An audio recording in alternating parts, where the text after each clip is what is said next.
Muito boa noite. Estamos aqui iniciando mais uma live do Selafisques e nós estamos com a presença hoje da professora Maria Beatriz Rocha Ferreira, que nos orgulha muito em poder tê-la aqui conosco nesta noite, uma vez que a BA, como ela é intimamente chamada pelos amigos, há anos é uma militante ativa nas questões indígenas e que com certeza iniciar momentos muito interessantes com a vasta experiência que ela acumulou ao longo desses anos.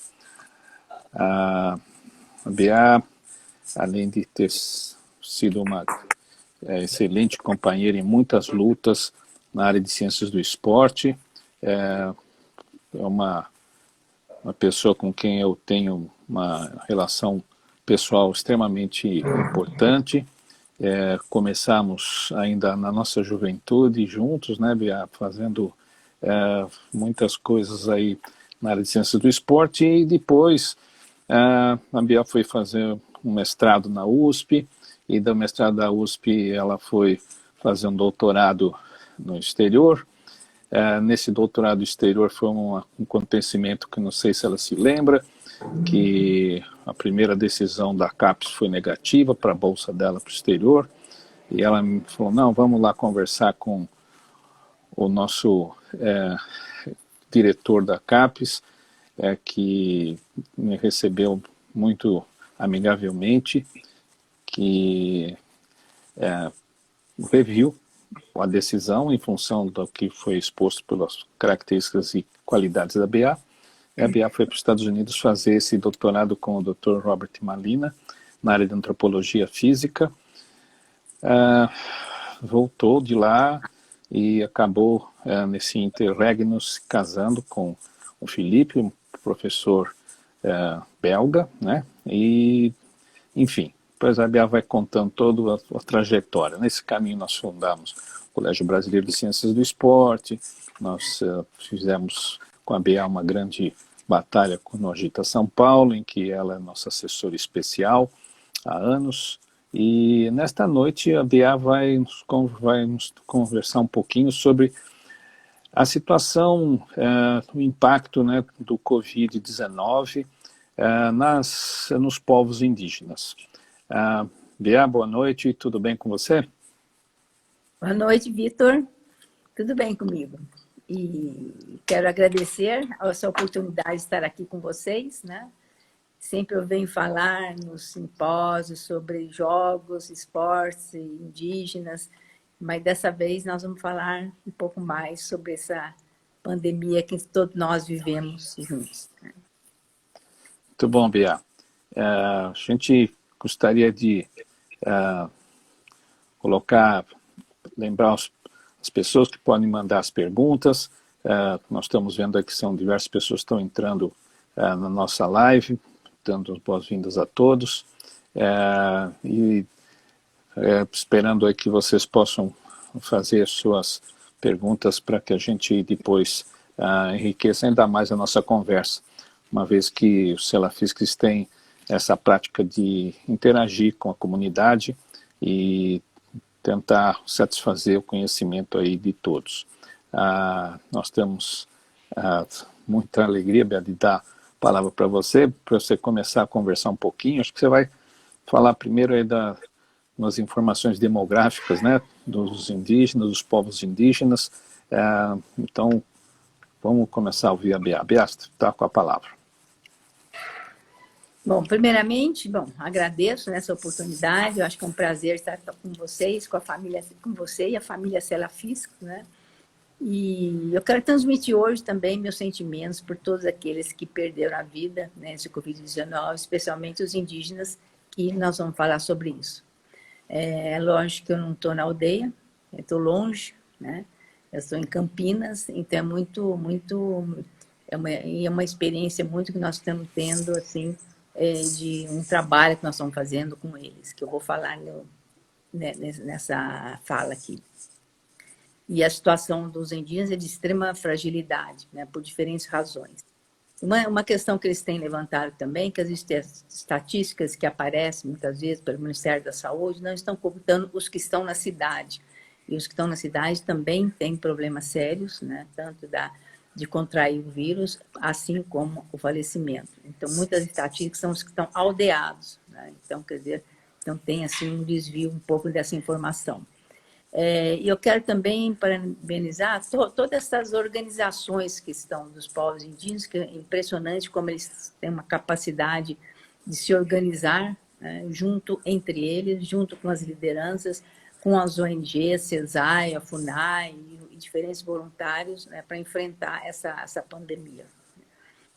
Um pouco de uma maneira geral, porque muita gente, né, não é dessa área, uma informação do censo de 2010, que nós temos hoje 817 mil indígenas. Né? Isso daí é uma população de 0,45% da população brasileira. Fala, puxa, é uma população pequena, claro, e comparado que quando os portugueses chegaram, né, quando o Brasil... em 1500, eles eram mais ou menos 5 milhões. Né? Você vê, a perda foi muito grande. Né? Mas nessa população são 274 línguas que falam, diferentes culturas, 305 etnias, né? E diferentes terras indígenas que estão alocadas, aqueles que já estavam lá, principalmente os da Amazônia, aqueles que foram deslocados, como o pessoal do Xingu, aqueles que foram também quase que uma diáspora ali nos Guarani, que foram para o centro-oeste, né? Então, existe assim, uma história, cada uma história diferente entre eles. E principalmente nos últimos anos, que teve um impacto muito grande são os empreendimentos agropecuários na região do Mato Grosso, ali no centro-oeste, especulação imobiliária, que ainda tem problemas sérios de terra entre eles, né? Agora, uma questão também importante, que a política do Estado, desde a colonização e depois com o SPI, 1910 até 1977, foi de integracionista, quer dizer, a ideia era integrar os indígenas, né, como se fosse um só, né, sem reconhecer as diferenças, as diversidades entre eles, e sem reconhecer os direitos específicos deles. Então, a ideia foi esse processo de muitos deles foram colocados muito próximos das cidades, né? Hoje, por exemplo, em Dourados, uma etnia, Guarani, Kaiowá e Terena, eles estão lá e como se fosse um bairro da cidade. Então, são problemas sérios que isso foi desencadeando, né, todo esse processo. E depois, mais tarde, a FUNAI, que a gente conhece, ainda tem vestígios desse SPI, com uma certa, né, atualidade, enfim. Né? Então, que é o Estado interferindo, né, em todo esse processo. Ô, Bea, o que são essas redes figuracionais que vocês falam tanto? Essas redes figuracionais é entender a sociedade como... E não existe um fator ou dois fatores que influenciam essas mudanças sociais, né? Então, são redes que vão se formando num processo, vão interligando com outros fatores, né? Por exemplo, na questão dessas influências, até chegar à Constituição de 1988, que existe um reconhecimento desses direitos indígenas, mas por trás disso tem todo um processo que foi ocorrendo internacional, né? De ONGs internacionais, da Organização Mundial de Saúde, enfim, dessas organizações que foram também influenciando, interligando com todos os processos nacionais e internacionais. E também outros processos que estão ocorrendo, como a questão das mulheres, a pessoa com deficiente vão ter outros direitos, a questão de gênero, afrodescendente. Então, isso tudo vai... uns fatores vão influenciando no outro e vão formando essas redes, novas figurações, né? E, por exemplo, um exemplo disso é esse vírus, né? Ninguém esperava. Como é que, de repente, existe uma pandemia? Isso pode ser, já mudou, né? E pode ser que vai mudar mais a nossa sociedade, né? Isso tudo para mostrar que são variáveis que têm uma interferência e que desencadeiam outros processos muito maiores, né? que a gente não imaginava, né? E isso tudo influenciou, inclusive, no censo demográfico, que antes a forma de você identificar o que era índio, né, os indígenas, tinha uma característica, hoje é outra, é de um auto-reconhecimento. Foi toda uma mudança na sociedade para esse tipo de reconhecimento. Ah, legal. E como é que você fala sobre esses saberes dos povos indígenas? Existe uma coexistência? Como é que você qualificaria esses saberes dos indígenas? Então, os saberes, cada etnia tem uma história, uma cultura, e tem dentro nessas culturas, ele tem um conhecimento que é passado dos mais velhos para os mais jovens, né? Esse processo, por isso que a mortalidade entre os velhos, o significado é muito diferente do que o velho na nossa sociedade, né? Porque ele é a memória, né, desse conhecimento tradicional. É ele que vai transferir para as novas gerações, né? Então, essas perdas são muito maiores. Lógico que a gente sente quando um pai morre, um avô, né? Mas a perda social, o impacto é muito maior do que na nossa sociedade, né? E essa Hoje, perda, desculpa, essa perda que você fala que é maior, o impacto é maior, é a percepção do indígena sobre essa perda ou é a percepção do branco em relação ao que percebe que acontece com essa perda desse idoso na tribo? não. Na fala deles, o sentimento deles é que essa perda, o significado dessa perda, ela é uma perda social, né? Porque ele não é só o avô que está perdendo, mas sim aquele conhecimento que poderia ser transmitido, poderia estar mais vivo, porque eles não é só uma memória, mas uma memória viva, que é constantemente passada em diferentes situações. Ele é o conselheiro, ele chega, ele que agrega a família. Então, ele tem todo um papel, né, diferenciado nas relações. E esse conhecimento, principalmente o conhecimento, no caso, né, da Covid, que através das rezas, através das ervas, através desse cuidado com a saúde, ele é um drama de se perder. Porque muito desse conhecimento não é escrito, ele é falado. Ele não é falado, inclusive, para nós. Muito desse conhecimento hoje está sendo passado para o não indígena. Mas lá na aldeia eles vão conviver com esse conhecimento e com os saberes científicos, né? Por quê? Porque pela influência do Estado, interferência do Estado, né? Pelo Ministério da Saúde, pelo setor específico que cuida da saúde indígena. Então eles convivem com esses, eles são vacina, eles são obrigados a tomar, as mulheres elas vão para a cidade ter os filhos, né? Porque não querem que tenha o parto na aldeia. Então, tem toda uma interferência da medicina científica, né? Quer dizer, a gente pode dizer assim, esse conhecimento na aldeia, nos povos indígenas, né? Então, mas eles convivem com esses dois conhecimentos. No caso por exemplo, como é que é organizado essa saúde indígena em termos de ministério? Elas são divididas nos distritos sanitários especiais indígenas, que são 34 distritos, né? Para atender 817, mais ou menos, mil indígenas, com 305 etnias, com 6.238 aldeias, né? E tem as casas de apoio de saúde indígena, unidade básica de saúde, e também tem o controle social através de conselhos, de distritos, etc. Agora, é interessante que muitos desses conselhos têm um indígena e não indígena.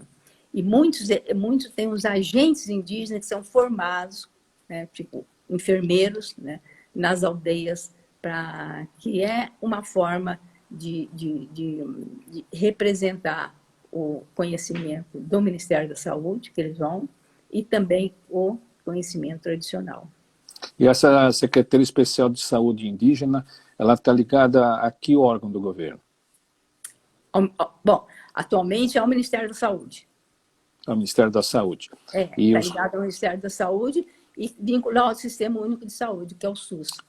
Tá certo. E a Claro que os recursos são sempre menores do que os desejáveis, mas comparado com outras áreas semelhantes de assistência à saúde do não indígena, você diria que essa secretaria ela tem um aporte financeiro igual, menor, maior do que é dado para a população não indígena?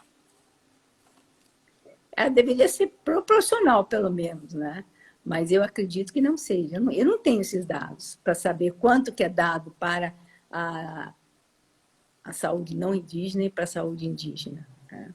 Eu realmente eu não tenho os dados. Eu acho que até é uma questão, quer dizer, pelos depoimentos de todos eles, nessa pandemia, existe um profundo sentimento, uma reclamação muito grande de não atendimento, né? Especialmente para aqueles que estão na cidade, porque quem está na cidade, eles não são considerados aldeados. Aí eles não têm os benefícios que estão aldeados e não têm os benefícios do quem está na cidade. Então, eles ficam numa situação muito difícil ali, né?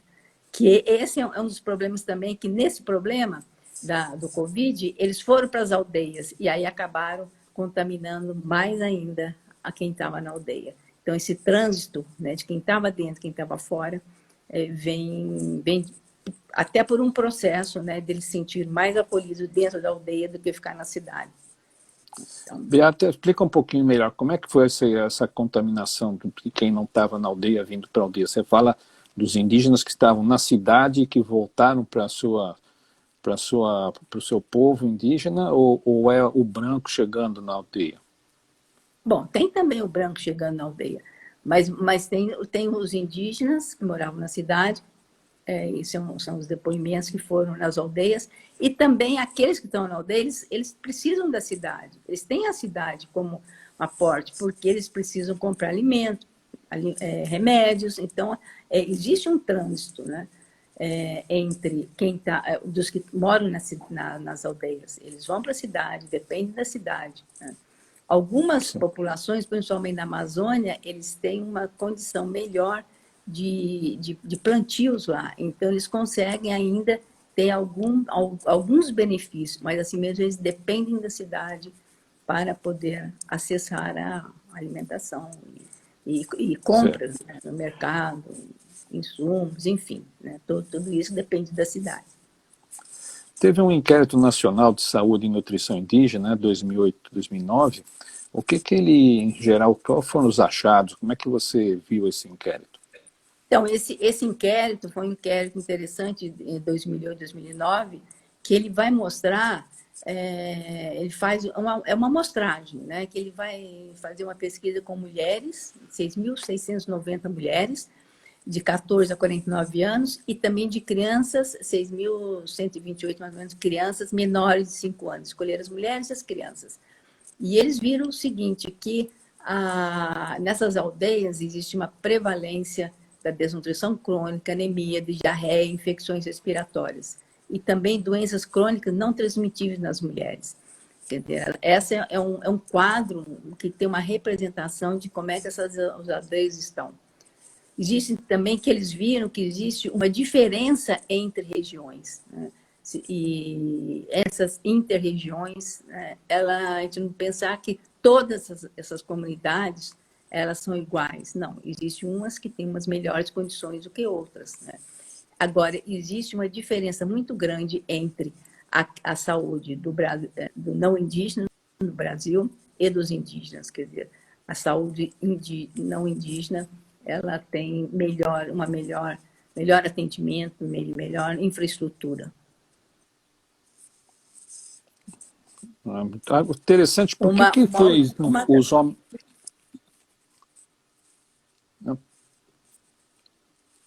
Beata está conseguindo conversar? Não. Estamos com um probleminha. Eu não sei se sou eu ou você que some um pouco. Não, tudo bem, mas o importante é que estou escutando sua voz. Eu ia perguntar o seguinte, por que os homens não foram incluídos nesse inquérito? Você tem ideia? Então, porque, assim, existem várias explicações. A mulher, ela tem uma relação, em geral, né? Eles escolhem as mulheres por ter uma relação mais direta com a criança, né? Não necessariamente, quando a mulher divorcia, muitas vezes as crianças vão com a família masculina, né? Também depende um pouco da etnia, né? E eles quiseram ver essa questão sobre a mulher, especialmente por essa relação, né, da criança e da mulher, né? Agora, mesmo no trabalho que nós fizemos aqui de saúde alimentar, com o pessoal aqui da Unicamp, nós também pesquisamos as mulheres e as crianças. Seguimos o mesmo padrão dessa linha de mulheres e crianças. Bom, E você, como é que você faria uma análise da situação atual aí do Covid? Vamos chegar no ponto mais importante, então, talvez, da nossa conversa. O mais importante, quer dizer, essas aldeias todas, elas têm problemas sérios, né? De água, tem problema de saneamento básico, que isso foi detectado até nesse questionário que eles fizeram, nessa pesquisa questionário, né? Então, quando o Covid ele entra, né, ele se espalha, começa a se espalhar nessas regiões, né? Regiões em que não tem uma condição de saneamento básico, né, adequado, né? O entorno também não existe unidade de terapia intensiva e sistema de saúde de assistência bem precário, conforme a cidade, né? Especialmente na Amazônia, que a gente tem esse projeto que nós estamos trabalhando. No Centro-Oeste, ele avançou muito, porque tem aldeias que estão superlotadas, por exemplo, como Dourados, que é um bairro, né, da cidade, né, de Dourados, né? Em outras localidades que ele atingiu, que é São Gabriel da Cachoeira, que o índice está muito alto, e também no Alto Solimões, que na fronteira da Colômbia, que tem um dos maiores índices de Covid, né? Que são regiões que estão a 1.000 quilômetros, mais ou menos, de Manaus. E esse aumento, né, que é rápido por várias razões. Uma, dessa disseminação, que é esse trânsito das pessoas da cidade para a aldeia e vice-versa, que a gente já comentou antes. Esse foi um início, né? Várias medidas foram tomadas, né? Por exemplo, medida de isolamento social, né? Atualmente eles Teve não podem isolamento sair. social. Tem. Como é que Então, funciona o isolamento social numa aldeia? eles não podem sair da aldeia, né? E ninguém entra na aldeia, com algumas exceções. Esse isolamento social desencadeou outros tipos de problemas, né? Se nós não podemos ir no supermercado, mas às vezes tem hora para ir no supermercado, sei que tal, eles não indo, tem uma escassez de alimento muito grande, não tem acesso, né, a essa alimentação da cidade, não tem acesso a medicamentos, então eles ficaram realmente numa situação muito desigual e com problemas sérios, né? E outra questão também, o coletivo é muito forte nas culturas indígenas, né? Existem etnias que eles moram em malocas que são grandes e várias famílias moram juntos ali, cozinham junto, cada um tem seu fogão, mas eles moram todos juntos. Quer dizer, como é que existe o isolamento social? É impossível, né?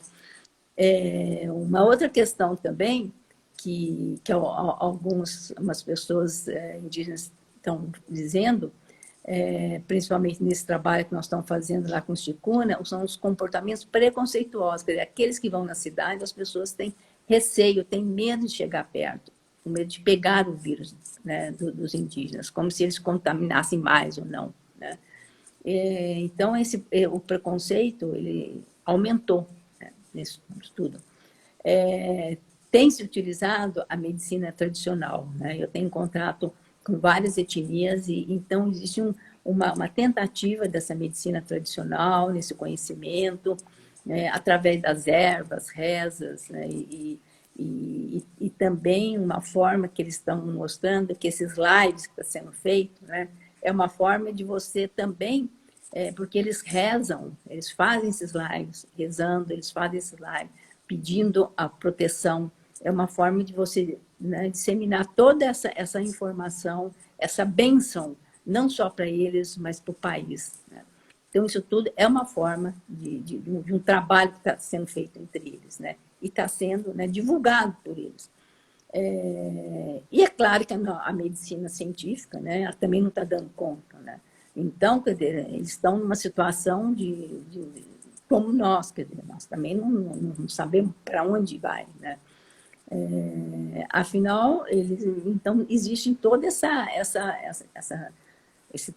essa iniciativa deles, né, desse trabalho. Agora, o isolamento dentro da aldeia é muito complicado. Então, eles têm, assim, várias formas de se fazer, através de folders, eles chamam de tipo microfone, que eles ficam falando o tempo inteiro para as pessoas não se visitarem, ficarem nas casas, não saírem, procurarem, não procurar tanto mais velho, porque contamina. Quer dizer, toda essa lógica que está sendo utilizada na cidade, não indígena, também está sendo usada lá, né, para evitar esse aglomeramento.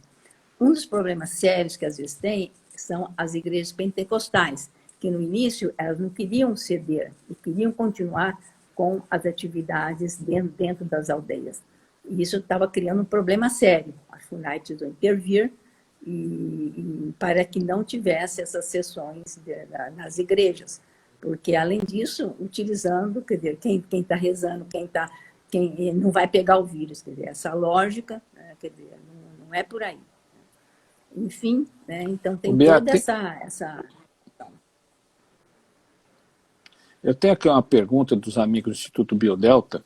Eles estão interessados, eles trazem uma pergunta seguinte: como é que, de forma geral, é a saúde do indígena em relação ao homem branco, independente do Covid? Como é que é no geral?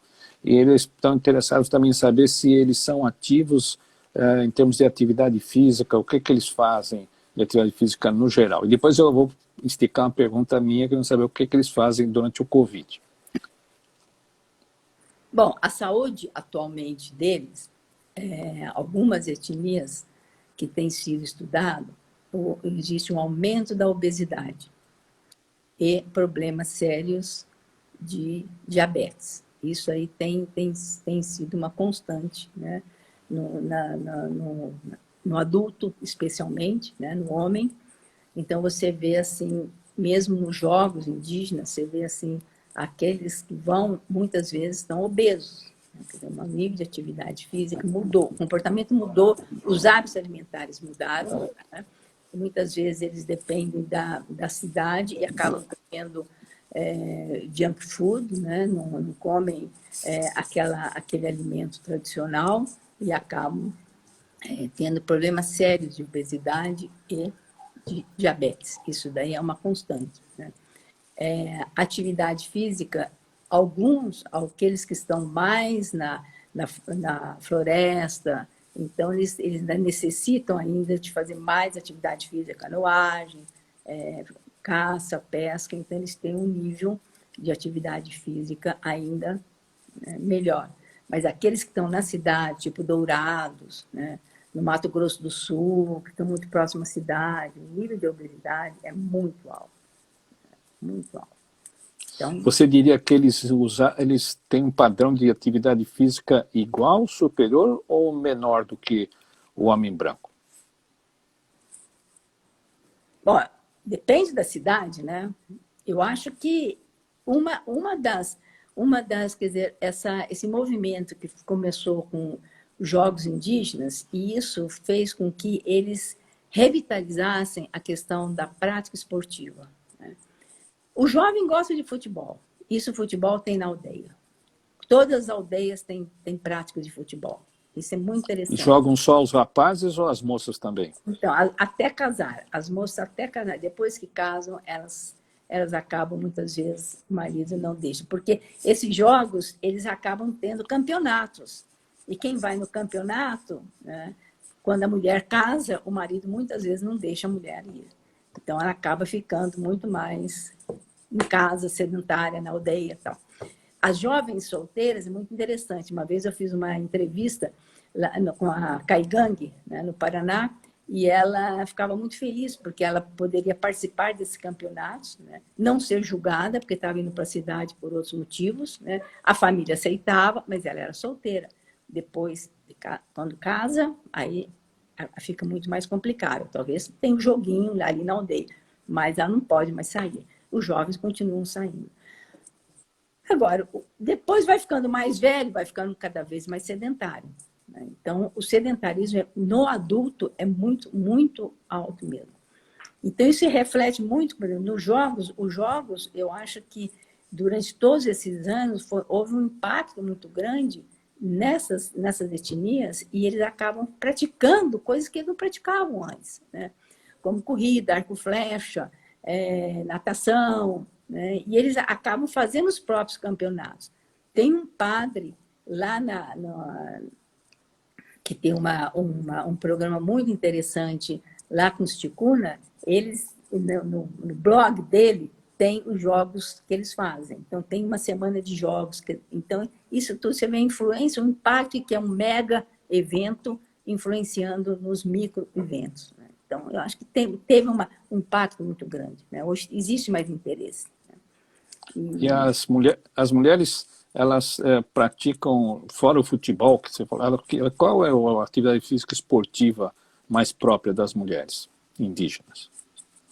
A atividade depende da cultura, né?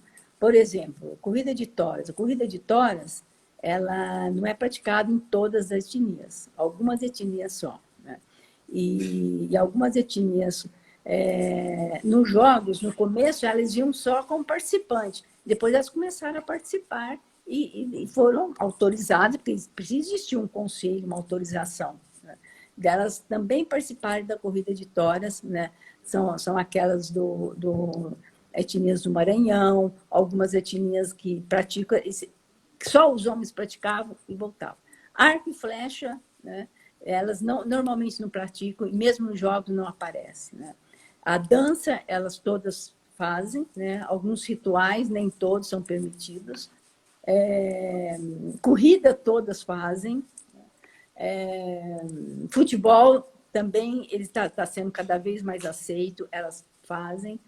E é muito interessante, principalmente no futebol, que elas fazem. Quem ganha acaba fazendo todo um ritual da cultura deles, de canto, de alegria, né? Então, existe sempre essa questão ritualística. Se perde, não, quer dizer, o ganhar ou perder, ela não tem o mesmo valor, mas existe toda uma celebração e ritualística após esse futebol, né? E após esses outros também, de corrida, e alguns outros, mas a maioria dos jogos, os homens que fazem.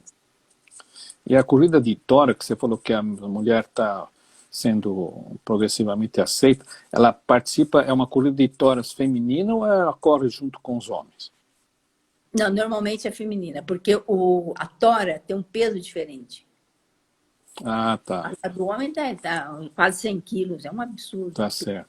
E a da mulher chega uns 60 quilos, então ela é separada. E depois a corrida de toras, ela está dentro de uma questão ritualística deles, ligada à caça, agradecimento. Eles começam com toda existe todo um significado, né, para socorrer dentro da aldeia. Quando vem nos jogos, é lógico que esse significado ele é falado, mas ele não está dentro do mesmo contexto, né? É mais uma demonstração, né, desse tipo de atividades, né? Ela acaba ressignificando para a cidade, para o não indígena e para entre eles mesmo. E esses jogos, por exemplo, nós que estamos mais na cultura do futebol, mas qualquer outra manifestação que você conheça, há uma disputa entre as tribos, entre os grupos? Como é que funciona isso? Essa disputa é mais sadia ou é mais feroz? Como é que é a competição intergrupos? Olha, por exemplo, a luta corporal no Xingu, se você for no Xingu, ela realmente é uma luta para valer. Eles querem escolher o campeão. Por quê? Porque o campeão tem um significado maior. Existe toda uma preparação ritualística durante a puberdade, né, que passa por ervas, que passa clarificações, né, para chegar num nível, né, para ser esse campeão, né.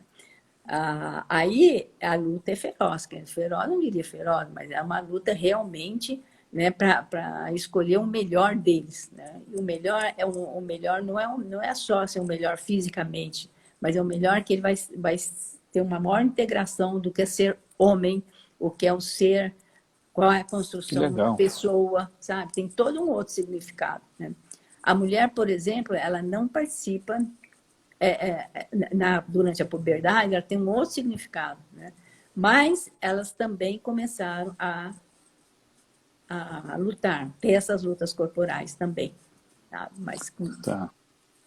Eu estou vendo aqui, tem o Fábio, tem se manifestado como também um diligente profissional ligado à causa indígena. Ele tem propostas de atividade física esportiva para os indígenas, com uma proposta que respeita a cultura antiga e as propostas mais a cultura atual do indígena. Acho que seria bom depois, Fábio, você colocar em contato aí com a BA para se somarem esforços nessa área, que acho que gostei das suas observações. A Sandra Cavazini, nossa amiga, Bia, está perguntando para você se a educação, quanto à educação física em si, existe uma educação física para as crianças que estão lá nas aldeias? Como é que é essa educação física? Qual é a especificidade que ela tem? Ela leva em consideração os valores da cultura indígena ou uma educação física do branco? Quem é que leciona? Quem é que dá essa aula? Se é que tem essa aula para os indígenas? bom, a aula, por exemplo, meu maior experiência com eles em Dourados, né? Então, em Dourados, aqueles que vêm para a cidade é uma educação física normal, né? Na aldeia, eles têm esses jogos. Acho que essa influência dos jogos indígenas teve um grande impacto lá. Então, começaram a valorizar mais essas brincadeiras e esses jogos deles, né?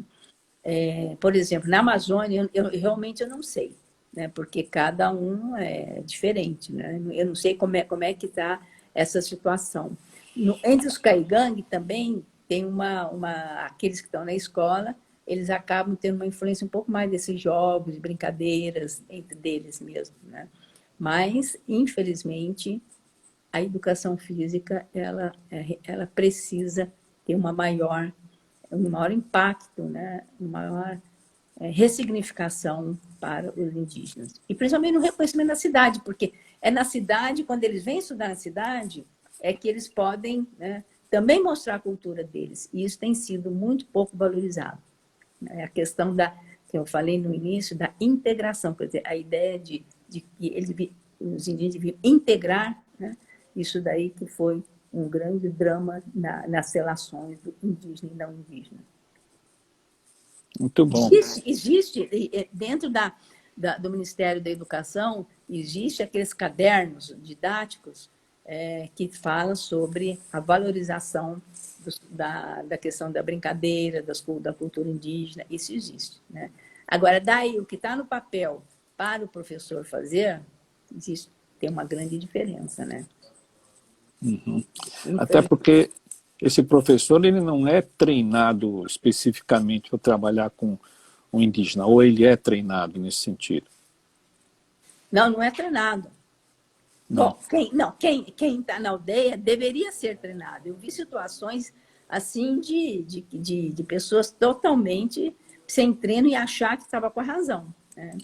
Principalmente no Caigangue, por exemplo. Quando a criança na pré-escola, a educação é feita pela família. Então, a escola ela entra na aldeia, ela tem uma interferência muito grande. Eu lembro que a coordenadora falou, olha, na outra aldeia lá, eu tirei todas as mães de dentro da sala de aula. Sabe? Quer dizer, a criança não falava português. Era uma forma até daquela mãe ou avó, principalmente a avó, porque se a mãe vai trabalhar, a avó que toma conta, poderia traduzir ali para a criança, né, o português para ajudar naquele processo. Não. Então, ela deixava as mulheres, né, as avós, do lado de fora, olhando para as crianças dentro da sala de aula, né, e achando que aquela era a única forma que deveria ser feito. Quer dizer, é uma cópia exata do que acontece na cidade. A gente, quando deixa a criança na escola, você tem que ter o direito de uma semana a mãe ou o pai ficar lá com a criança. A criança berra ou não, problema, depois disso, meu querido, você tem que deixar a criança que se vire lá dentro. É assim que não é assim que a gente faz. A escola é assim. Então, repetir isso dentro de uma aldeia que tem uma outra relação de educação, de família.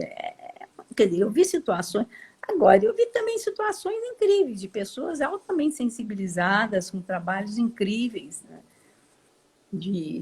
Eu acho que tem um avanço muito grande ali. Eu volto a falar de Dourados ali, porque tem dentro da Universidade Federal, a Grande Dourados, tem a formação específica para professores indígenas. Então, isso já é um avanço para esses professores serem indígenas, trabalharem, e o não indígena também trabalhar, sabe? Então, tem toda essa educação intercultural. Eu acho que ali começa um início, mas não, em alguns estados está muito atrasado. Bea, o Luizinho, nosso amigo, professor Luiz Carlos Oliveira, está gostando. Aliás, tem muita gente aplaudindo a live. Obrigado aí pela receptividade e tal. O Luiz está fazendo uma pergunta interessante, porque ele queria saber agora o inverso.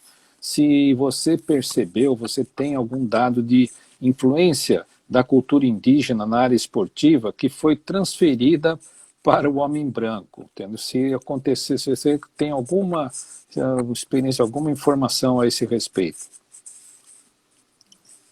Eu acho que, bom, o mais comum é a peteca, né? Quer dizer, a peteca sempre existe em outras culturas também, né? Se você pensar, a peteca está ali na Coreia, na China, então em todos os lugares, né? Porque é uma brincadeira que tinha apenas jogavam, mas a peteca realmente eles também jogavam, entendeu? Foi algo assim, né? Que meio natural, são brincadeiras. E isso teve uma influência muito forte, né? Que a gente pode perceber. É uma relação assim muito interessante. Eu acho que nós temos muitas influências na língua, na alimentação, Dá uns exemplos aí. Nas práticas corporais, né? Tudo isso. Né? Na alimentação, a mandioca é a base da alimentação indígena. Você vai para Manaus, ali é impressionante. Ali a Amazonas toda é feita à base da farinha de mandioca. Né? Mesmo essas ervas que a gente usa, muitas dessas ervas, essas ervas vêm da cultura indígena, né? Que a gente acha que vem da avó, mas não vem da avó. A avó aprendeu atrás, né? Né? E aí tem muita influência mesmo. E a gente... E eu acho assim, quer dizer, voltando até para a questão do Covid, né? Um grande avanço que teve, que eu acho que foi, apesar do distanciamento social nosso com eles, hoje existe uma grande aproximação, quer dizer, pessoas que nem tinham acesso à fala desses indígenas, através desses vídeos, através dessas lives, estão tendo acesso a tudo isso. Tem uma rádio, que eu acho que vale a pena falar, chama Rádio Iandê, com Y, pelo Facebook. É incrível essa rádio, né? Essas entrevistas que tem lá. Né? Tem também assim, essas várias ONGs que começaram com trabalhos com indígenas, mas eles, com vídeos, começaram a desencadear um processo de chamadas, e eles se organizaram com eles, né, por exemplo, essa Camuri, né, que hoje eu faço parte aqui em Campinas, foi chamada por um aluno, por iniciativa de um aluno ticuna, que chega na aldeia, tem todo esse drama, né, desse Covid, pessoas falecendo, pede para uma professora, a professora orientadora dele, se pode ajudar, ela entra em contato com os professores do IEL, que é Instituto de Línguas, e eles entram em contato com o Guarani, que parte deles também fazem parte desse Camuri, desculpa. E aí começamos esse projeto, essa campanha, na verdade, em uma semana a gente contatou professores, né? Aliás, o Glaucio foi meu ex-orientando lá na Universidade de Manaus, Federal de Manaus. Ele colocou 2 alunos, a Juracilda, coordenadora da Camori, já conseguiu contatos com a FUNAI, com a CESAI. Em uma semana a gente conseguiu organizar uma rede, e essa rede está funcionando, né? Então, nós estamos atendendo, quer dizer, só que é uma população de 51 mil pessoas, imagina. E aí, a gente não dá conta, é uma ONG pequena, não é um Hollywood, né? Tipo essa iniciativa que o Sebastião Salgado e o Wagner Moura, não sei se vocês acompanharam, fizeram. Né? Sim. Com milhões de gente. Não, a gente nós estamos conseguindo fazer várias, o que eles estão solicitando, que são máscaras, né? Principalmente para os mais velhos, que a gente pode atender, com alguns insumos, né? E também com cesta básica, né? que a FUNAI não dá conta, nem FUNAI, nem CESAI, para atender tudo isso. Então, e o povo que está lá também é o COCAMA, que também está numa situação muito vulnerável, que eles acabaram solicitando, pedindo socorro para a gente. Né? Aí... Perdão, pode falar. Então, nós estamos fazendo o possível para atender toda essa população, né? E a população, e eles têm feito assim incríveis folders na língua deles, né? Eles também estão se organizando de uma forma assim muito interessante, né? Uma rapidez assim muito interessante. É pena que a gente não consegue mostrar, né, o que eles estão construindo de material didático, de material de falas, de vídeos e tudo isso para a população. O pessoal está no ciclo da vida, né? As crianças vão adultecendo, e a pergunta que a Andrea tem é a seguinte: as crianças, quando adultecem, elas vão para a cidade ou elas ficam na aldeia? Como é que é a porcentagem de indígenas que vão para a cidade ou ficam na aldeia? Você tem ideia? Eu não entendi. Que vão para a cidade para quê? Para estudar? Que saem da aldeia para procurar a vida, realizar a vida na cidade, né? Vão trabalhar, enfim, vão procurar sobrevivência na cidade. Bom, não, a maioria fica na aldeia, quer dizer, vai estudar e volta, entendeu? Principalmente porque hoje tem muito incentivo também, né, para essa volta, né? Como professores, como agentes de saúde, como, enfim, tem toda uma relação. Outros vão e ficam na cidade, né? Principalmente aquelas que casam com não indígenas, né? Acabam ficando na cidade. E outros conseguem empregos e acabam ficando na cidade. Então, mas a proporção, se você ver o número de aldeados e não aldeados, é muito maior dos aldeados do que quem está na cidade. E tem mais benefícios quem tem na cidade, né? Mas a população, por exemplo, em Dourados, né? Bom, aquelas aldeias estão dentro da cidade, são bairros dentro da cidade, que criam um problema absolutamente sério, né? Porque os jovens, principalmente, eles convivem com preconceito, com droga, com álcool, tudo isso. São problemas seríssimos, né? Então, eles já estão dentro da cidade. Então, não tem muito que mudar de lá ali, né? Agora, se pensar em algumas aldeias lá no Amazonas, aí é mais complicado. Agora, muitos vêm, voltam, ficam por lá mesmo. Uhum. Agora eu tenho uma opinião suspeita, que é da minha filha, falando que o assunto é maravilhoso, que ela está muito encantada com a apresentação. Queria aproveitar para lembrar a todos que aqueles que desejarem receber um certificado de participação nessa live, é só entrar no link da bio, né, do Instagram, e preencher uma setinha lá que tem para colocar no e-mail, entendeu? Preenche lá as informações e solicita para ser enviado pelo e-mail, e vocês serão atendidos, tá bom?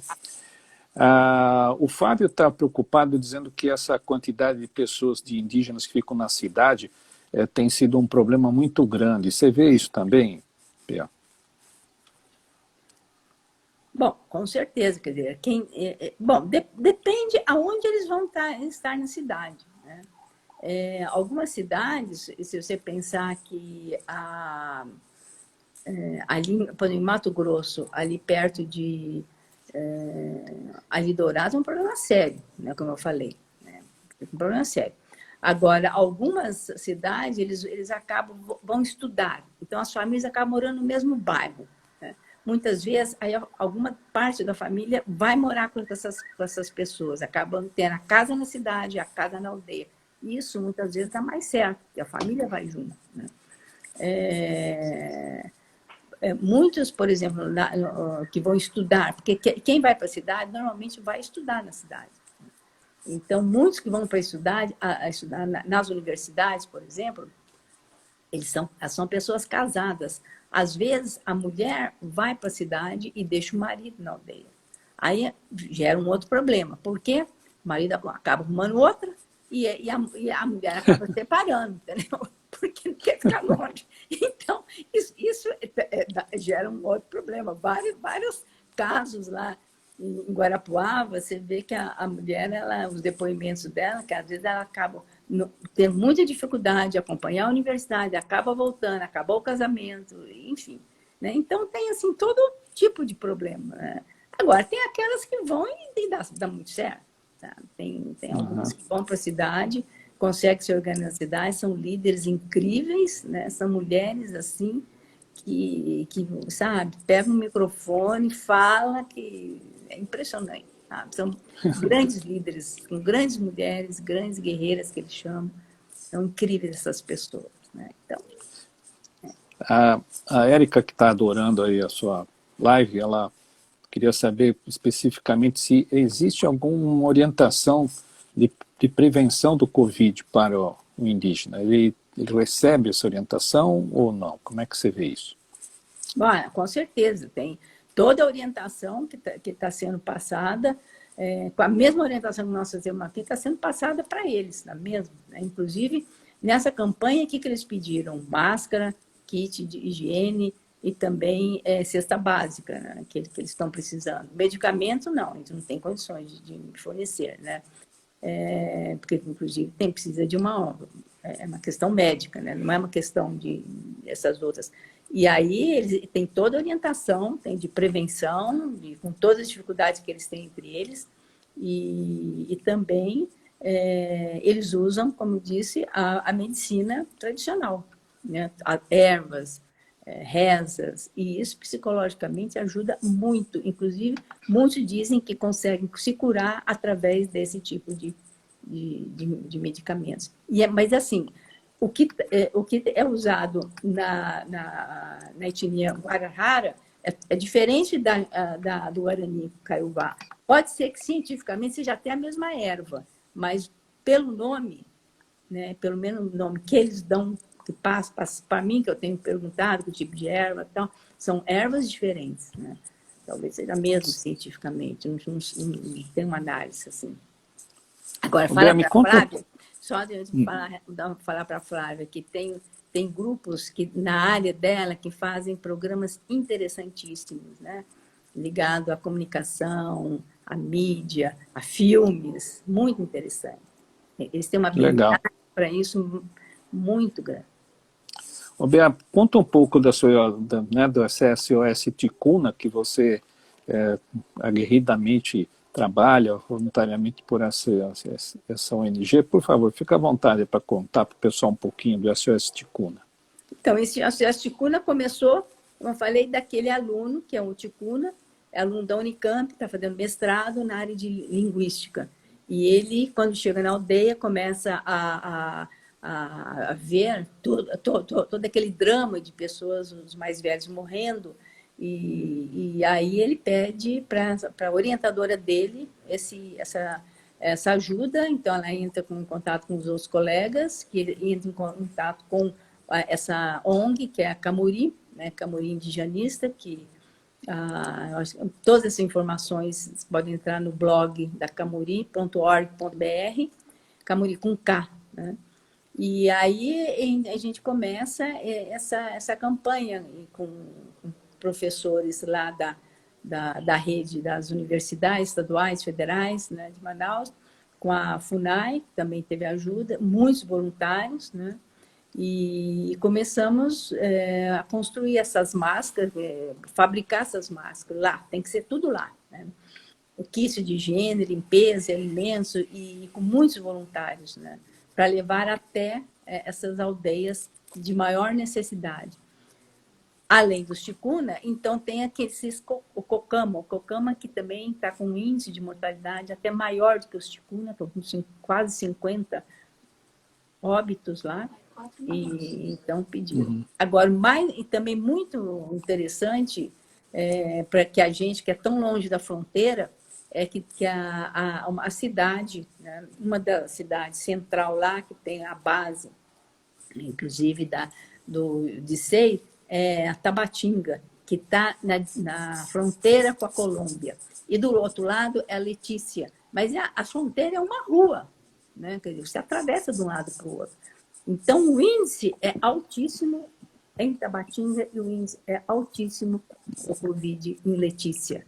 Então, na Colômbia, essa cidade é que tem maior índice de Covid e reclamando, inclusive, dizendo que é por uma questão dos brasileiros, né, do lado de cá.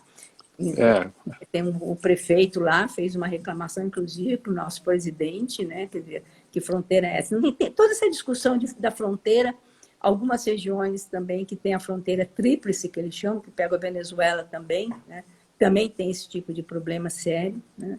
É uma fronteira que a gente esquece no estado de São Paulo o que é fronteira, esquece. Não passa nem pela cabeça, parece que está longe, né? E não, a fronteira, em Dourados, ali perto, ali no Mato Grosso do Sul, tem a fronteira Juan Cavaleiros, né? E também é uma rua, se atravessa assim, você não sabe o que é um lado e o que é o outro. Né? Você veja, a situação é constrangedora hoje no Brasil, né?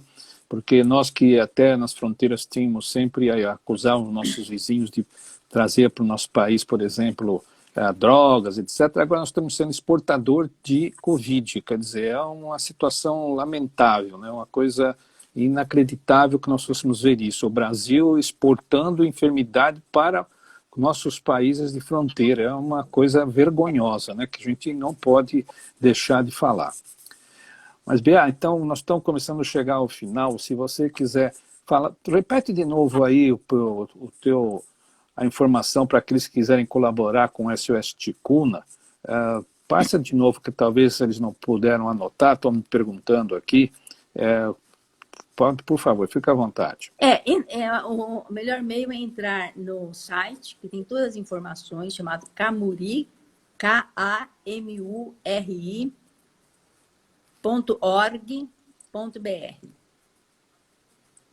E lá no site tem um professor, rapidamente, da Unicamp, que está dando aula na China.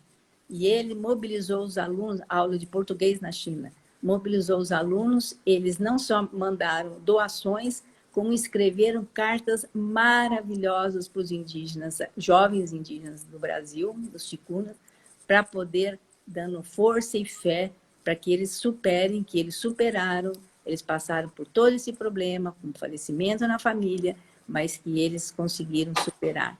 É lindo, vale a pena entrar e ver esses depoimentos dos jovens, né? Essas falas deles, né? Falas deles, os chineses escrevendo para os jovens indígenas aqui. Muito lindo, muito sensível. Olha, Bea, eu queria compartilhar com você a quantidade de elogios que estão sendo feitos aí para você, para a sua apresentação, considerando essa live uma das melhores que já assistiram. Realmente é muito gostoso ver a pessoa que tem uma vida dedicada, né? Cada um tem um sonho, e você abraçou esse sonho há anos e carrega ele com tanto amor, que as pessoas que chegam perto a você logo se identificam ali uma fonte de uma irradiação de energia tão positiva, uma energia indígena vindo de uma loirinha europeia, né? Uma coisa bem brasileira, né? Então, eu queria agradecer, em nome do Celafísicas, a sua participação e avisar o pessoal que essa live vai ser gravada e vai estar à disposição no Facebook do Celafísicas. vocês fiquem atentos e não se esquecer que na próxima semana nós vamos ter a nova live do Selafísicos na próxima quarta-feira às 20 horas. E renovando aqueles que querem um certificado de assistência da live, é só fazer um link da bio do Instagram e ali preencher uma informação e pedir a solicitação para ser enviado por e-mail. A gente agradece a todos.